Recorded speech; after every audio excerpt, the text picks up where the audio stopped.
आज लोग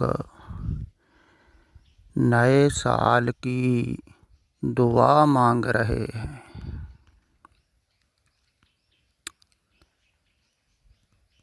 नया साल और बेहतर हो और खुशियाँ भरा हो।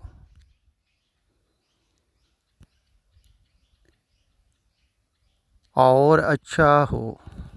जो पीछे नहीं मिला है वो नए साल में मिले।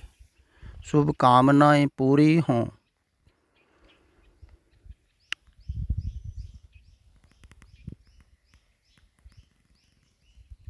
ऐसा नहीं है कि संसारिक लोग ऐसा मांग रहे हैं, धार्मिक लोग भी ऐसा मैसेज दे रहे हैं एक दूसरे को।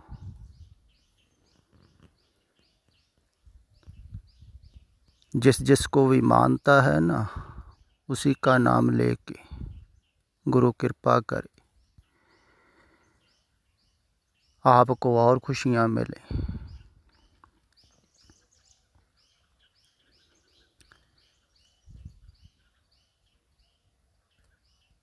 तो ये लोग धार्मिक थोड़ी हैं।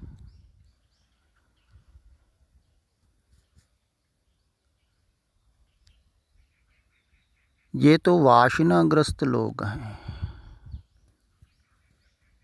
तृष्णालु कहें।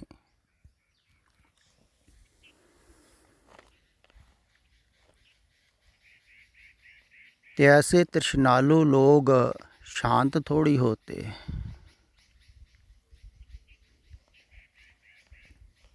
क्योंकि उनके अंदर तृष्णा की आग जल रही है, कूड़ मांग रहे हैं। ये ही कलयुगी लोग हैं। जैसे ये ऊपर शब्द लिखा हुआ है ना गुरमुख प्यारे ने, इसी के आधार पर आप समझें।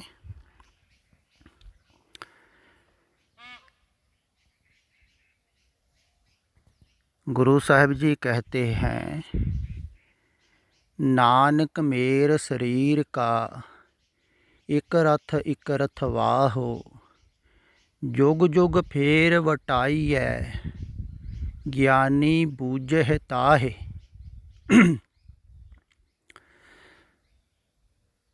सतयुग रथ संतोख का, धर्म अज्ञे रथवाहो। कहते हैं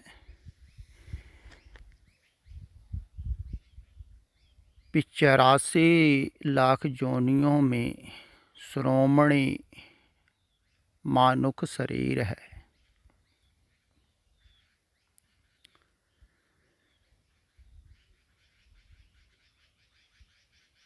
तो उसका एक टीचा है। आदमी ही टीचा निर्धारित करता है।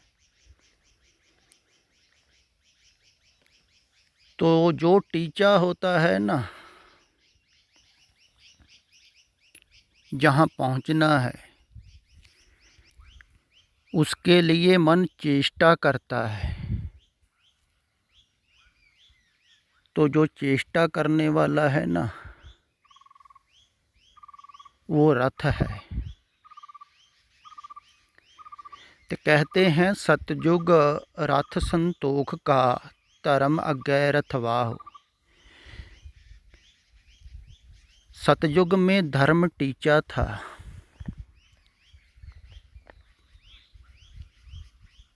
और संतोख सहज ही उनके जीवन में फलित होता था। थोड़ा सा गौर से समझना, सभी के काम की बात है। इसीलिए मैं हिंदी में बोल रहा हूँ। कोई भी सुन सकता है, समझ सकता है, अमल कर सकता है। किसी विशेष धार्मिक को नहीं सुनाई जा रही ये बातें। ये परम धर्म की बात है, सभी के लिए। तो कहते हैं कि सतयुग में धर्म एक टीचा था, जिसके पीछे संतोख सह जाता था।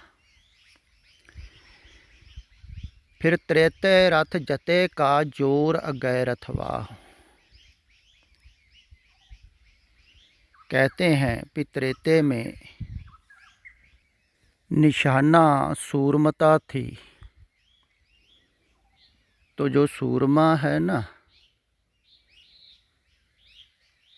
उसके स्वाभाविक ही जीवन में जत आ जाता है, संयम आ जाता है।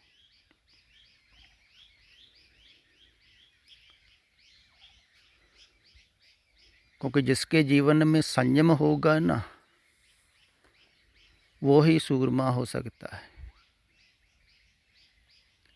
तो सूरमता के प्यारे आदमियों के अंदर जती रहने का जो बलबला है ना, वो ज़्यादा प्रबल था। तो आगे कहते हैं,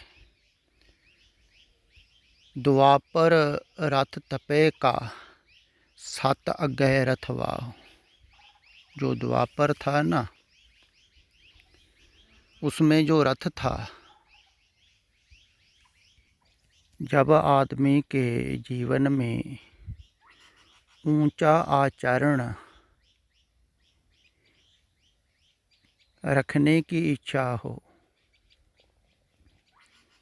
तो उसके जीवन में सहज ही तप आ जाता है। अगर ऊंचा जीवन रखना है, सच बोलना है,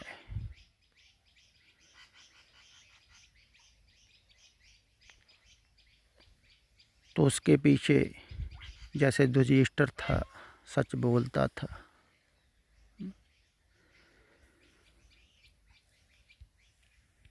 तो उनके जीवन में कठिनाइयाँ बहुत आती थी। कठिनाई का ही अर्थ होता है तप। साधना पड़ता है ऊंचा आचरण रखने के लिए, उसको बचाने के लिए लोग कोशिश करते थे। उसी को तप बोलते हैं। क्योंकि इंद्रियों को काबू में रखना, संयम में रखना, तो संयम में रखने के लिए उनको बहुत कोशिश करनी पड़ती थी, तपस्या करनी पड़ती थी। तो सहज ही जीवन में तप था। तो कलयुग में कहते हैं, कलयुग रथ अगन का कूड़ अगै रथवाह।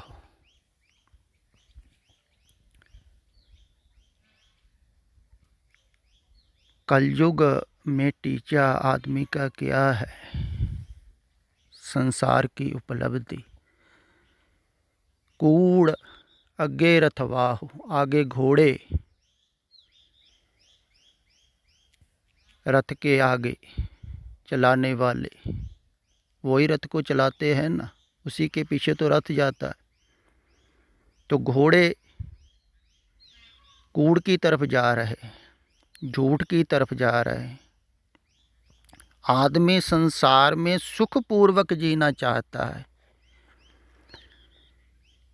इसीलिए कूड़ में जाता है ना।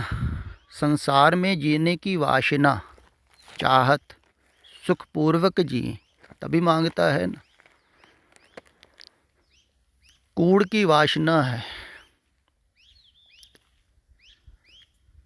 तो रथ अगन का है।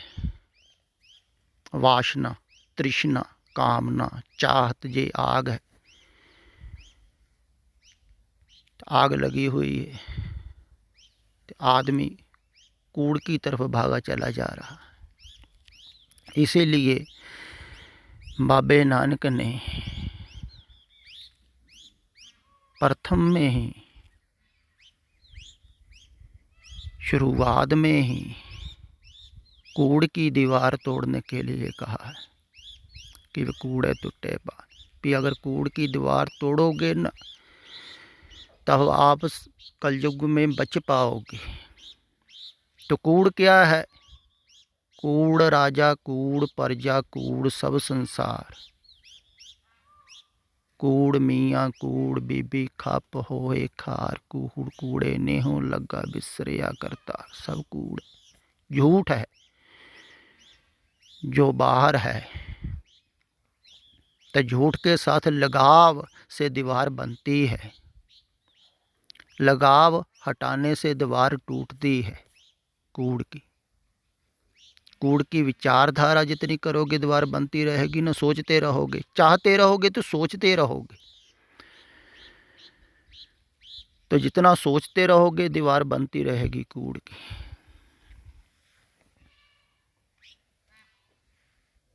तो कूड़ की तरफ जो जा रहा है, जिसकी कूड़ की चाहत है, तो उसके पीछे आग लगी हुई, वासना तृष्णा चाहत सब जा रही। अब जो मांग रहा है,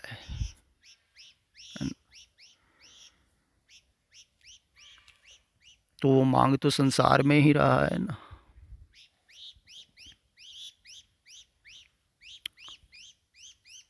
संसार में ही और सुख सुविधा हो और अच्छा हो, यही मांग रहे हैं ना सभी।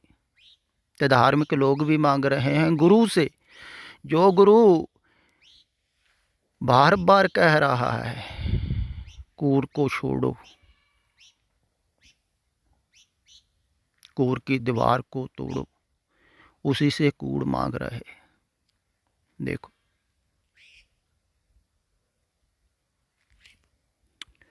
तो ये ही कलयुगी लोग हुए ना, ये ही कलयुग की निशानी है ना।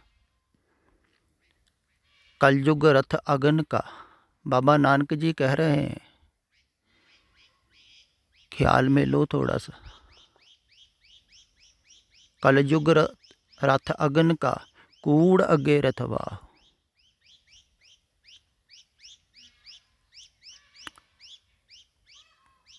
कूड़ निशाना है, संसार में जाना निशाना है, संसार में जीना है, संसार की चाहत है, वासना है, कामना है। इसीलिए तो मांग रहे हैं कि पिछले साल में बेहतर नहीं हुआ, अगले साल में और बेहतर हो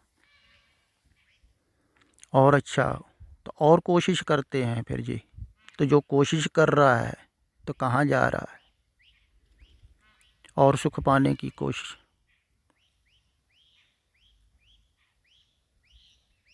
तो संसार का सुख ही तो संसार में ले जाता है।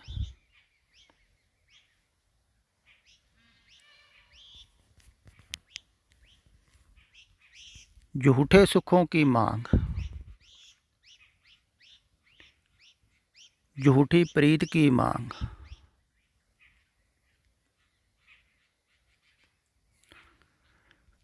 कहते हैं ना, घर परिवार में सुख शांति बनी रहे, सभी सुखपूर्वक रहो, आपस में मिलजुल कर रहो, प्रेम से रहो, ये दुआ दे रहे। गुरु की कृपा मांग रहे, कृपा करो, छूटे ना संसार से, संसार में और बंधे, ऐसी कृपा करो, और तरक्की हो संसार में और जुड़े। तो जितना मांगते हैं तो वासना कम थोड़ी होती और बढ़ती। तो अगले साल फिर भी ऐसा ही मांगोगे। तो ऐसा ही मांग रहे हैं, हर साल ही मांग रहे हैं लोग, हर समय ही मांग रहे हैं, हर धर्म के लोग मांग रहे हैं। कोई अरदास करता है, कोई प्रार्थना करता है, तो जो सामने हैं वो भी दे रहे हैं। कोई प्रार्थना करा रहा है, कोई अरदास करा रहा है, कोई कहता है कृपा होगी।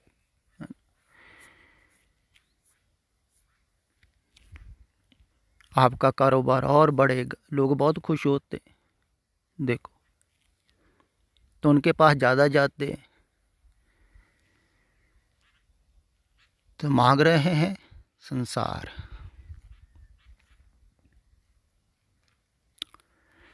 कूड़ मांग रहे हैं। तो जो कूड़ मांग रहा है उसके आगे कूड़ लगा हुआ है, कूड़ की तरफ ध्यान है, कूड़ को चाहता है, तो पीछे आग ही होगी उसकी, तृष्णा की, वासना की। तभी कूड़ की तरफ जाया जा सकता है।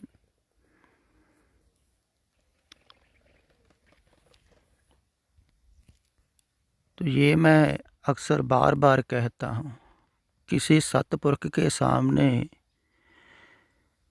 ऐसे कोई मांगता है ना जब, तो उसको बहुत दया आती है उस पर जो मांग रहा है। जैसे कोई बाबे नानक के सामने चले गया तो बोल रहा है कि नए साल के लिए मुझे दुआ दो और खुशियाँ भरा हो और मैं तरक्की करूं। तरक्की करोगे तभी खुशियाँ भरा होगा ना। तो कब तक खुशियाँ भरा होगा? जब तक शरीर ठीक रहेगा। फिर शरीर को भी बीमारियाँ लगेंगी, बूढ़ा होगा, जर्जर होगा, फिर खुशियाँ भी नहीं आएंगी। फिर शरीर के लिए मांगोगे। ऐसे मांगते मांगते लोग मर जाते हैं। अगले जन्म में फिर यही मांग से पैदा होते हैं। इसी को वासना कहते हैं। जो पिछले साल में पूरी नहीं हो वो अगले साल में पूरी हो। जो इस जीवन में पूरी नहीं हुई है तो वो अगले जीवन में पूरी हो। ऐसा ही आदमी सोचेगा ना। यही वासनाग्रस्त आदमी फिर अगले जीवन के बारे में सोचने लग और बेहतर हो। तो यही वासना अगले जीवन में ले जाएगी, फिर भटकोगे। ऐसे ही जन्म जन्म आदमी भटकता रहता है, फिर भी समझता नहीं है। इतना मूढ़ है। सतपुरुष सामने हो ना, सामने बता रहे हो, इतना बहरा है ना, सुन नहीं पाता है उनकी बात। इतना बेसमझ है, हद मूढ़ है आदमी। सामने कहने वाला कह रहा है, फिर भी बात पकड़ में थोड़ी आ रही है लोगों की। बाद में पछताते हैं यही लोग।